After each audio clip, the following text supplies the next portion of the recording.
undercover video investigation by Project Veritas, whose founder, James O'Keefe, is widely known for his devastating 2009 undercover video expose of Acorn, reveals the private actions of the journalists who, in the form of the Journal newspaper in New York, very publicly revealed the names and addresses of gun permit holders.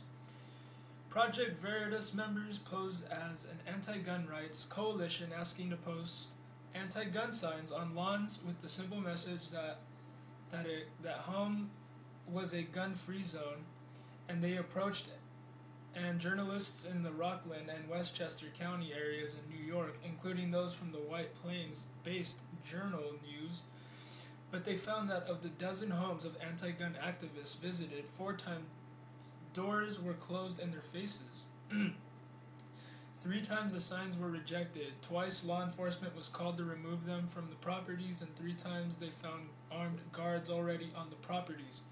Stops by the team included the homes of Star Ledger columnist Bob Braun, Journal News publisher Janet Hassan, reporter Alex Weisler, Journal News editor Cynthia Lambert, and U.S. Attorney General Eric Holder. O'Keefe's crew asked journalists whether they would put a sign in their lawn that says "Citizens Against Senseless Violence. This home is proudly gun-free." Uniformly, they were denied permission. Oh, God, how could you be so stupid? This home is proudly gun-free? That's like saying, "Come and loot me." I mean, what the... uniformly, they were denied permission. O'Keefe, who also previously released a video of a Democrat campaign operative plotting vote fraud, explained he wanted to see how top gun control advocates felt when placed in the same position as our nation's children within a gun-free zone.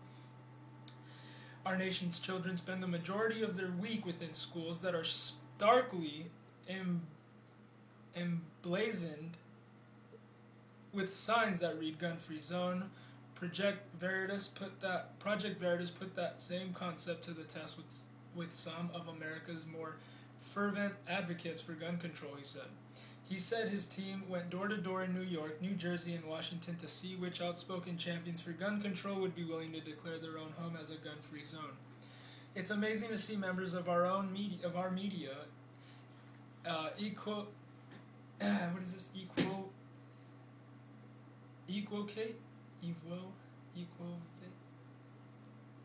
equivocate and contradict their spoken and written words when faced with the dilemma to declare their own homes as gun-free, O'Keefe said.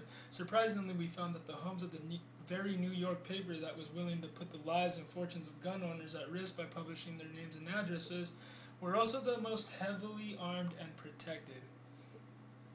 The hypocrisy of New York's Journal News is beyond words. He said of the visit to Holder's home, FBI police confronted our reporters within minutes of their knocking on the Attorney General's home. Eric Holder is safe and sound under armed protection, unlike the nation's children. Among the responses they got included Braun's comment, "I agree with you and I am on your side on this, but I'm just wondering if that's not an invitation to somebody with a gun." At the home of Journal News publisher Janet Hassan, the team was told, "We can't put it up." I mean, look at this garbage, that propaganda going around in this country. I mean, you're putting yourself in a tremendous danger if you are putting that on your lawn. Several times the team members were told by armed security guards the property was private and they should leave. Interestingly, residents at one home that was approached explained their address wrongly had been listed at the residence of a newspaper worker. Asking whether the team was anti-gun, the homeowner said, "I'm not," while displayed a handgun in his waistband. "Does that answer your question?" he said. O'Keefe said the issue already had gone viral because someone took a picture of a sign that was left on one lawn as part of the campaign. It was just before November's election. Virginia State Board of Elections asked State Attorney General Ken Cuccinelli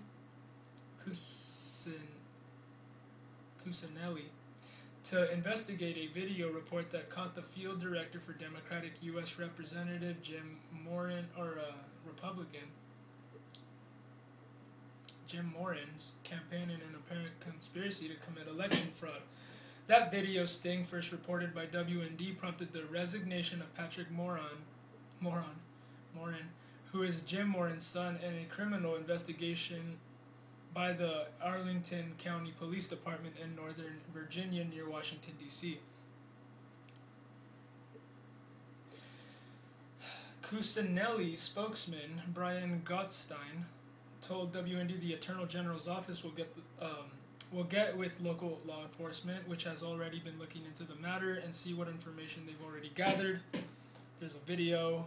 There are like 3 videos on here if you want to actually go look at it for yourself. It's watch journalists squirm over gun-free signs on WND.com. We could work side by side, or they could ask us to solely continue the investigation, he said. Arlington County Police Department spokesman Dustin Sternbeck told WND the department decided to launch an investigation into a possible election offense by Patrick Morin after media reported the video sting. Washington Post columnist Christ, this guy's name's Christ, or Cillizza, made Patrick Morin the recipient of his Worst Week in Washington award for forgetting that walking away is sometimes the best policy. As WND reported earlier, O'Keefe's team captured on video a regional director of a voter mobilization group launched by Barack Obama, Organizing for America, helping an undercover reporter vote for the president in 2 states. The director was fired after the video was reported. The government gets caught a lot of the times doing what they do. It's probably up to us to really put it in their face and get them to answer for their, hypocrisy. I mean, Eric Holder is you can't even go knock on his door because he's like this. I mean, he's the liberal model. He is he is the guy that watches the media, the mainstream media, fears everything, even his own shadow. Schizophrenic, paranoid type. You know what I mean? You can't even go knock on the guy's door. He thinks you're so after him. Absolutely ungraceful, absolutely just disgraceful. And I mean, these people hold positions in power. I mean, we shouldn't care so much to keep these people safe, especially with the crap they're doing. And then put signs that practically say, "Hey, come and shoot my children," at the schools. And like these people are trying to get you to put it on your lawn now. So that's like, I mean, for you yuppies out there that don't think too much, let me ask you one thing. Let me challenge you to think about one thing. Do you think it is possible that there are people out there with the gangster culture and everything? Do you think there are people out there that really like being criminal and like jacking people and like murdering people?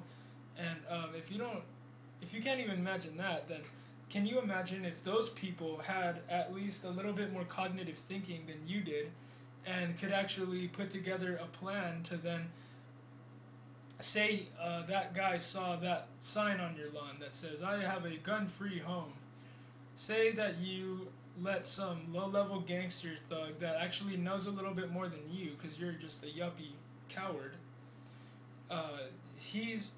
He's gonna go home and he's gonna think about, like, when aren't you home? When are you home?